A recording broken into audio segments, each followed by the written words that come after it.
તે દિવસે થઈ ગઈ વાત. 33 દિવસ સુધી સ્ટ્રગલ કરી ત્યાં સુધી મને કોઈ વિચાર આવ્યો નથી. પછી મેં ભજન કર્યું, ભગવાનને સંભાળીને પ્રાર્થના કરી, જેના ફળ સ્વરૂપે ભગવાનને મને પ્રેરણા કરી શકે. એ મારી કોઈ એફર્ટ નથી, એમાં મારા કોઈ પુરુષ પ્રેરિત નથી.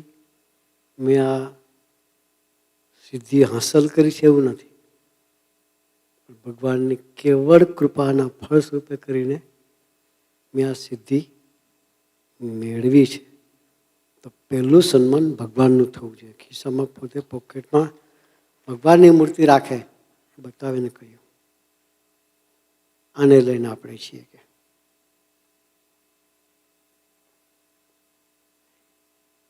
પછી કે બીજું સન્માન મારા સાથી સાયન્ટિસ્ટોનું છે. એ મને ન હોત તો સારા વિચારો મને મળત નહીં. એ બેને આગળ રાખીને ત્રીજું સન્માન કર્યું તો કરો. એનામાં કોઈ ભગવાનની ગોત નહોતી, એવા સંતનો ગોત નહોતો, પણ છતાંય એ ભગવાનને સર્વોપરી માની જીવતા હતા. સાથી મિત્રોનો સંગાત છે એ માનીને જીવતા હતા. આપણે આટલું જ શીખવાનું છે બસ.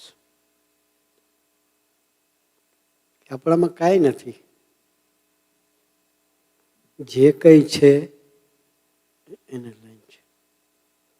બુદ્ધિ, શક્તિ, સમજણ એ બુદ્ધિના દાતા ભગવાનના સંત છે. એ જે આઈન્સ્ટાઈન માની શકતા હોય,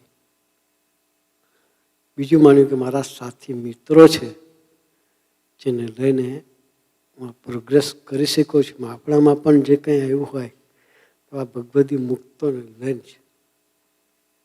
આ સંતોની ગોદને લઈને આપણે નિષ્ઠા છે. આપણે પણ એને ક્યારેય ભૂલીએ નહીં.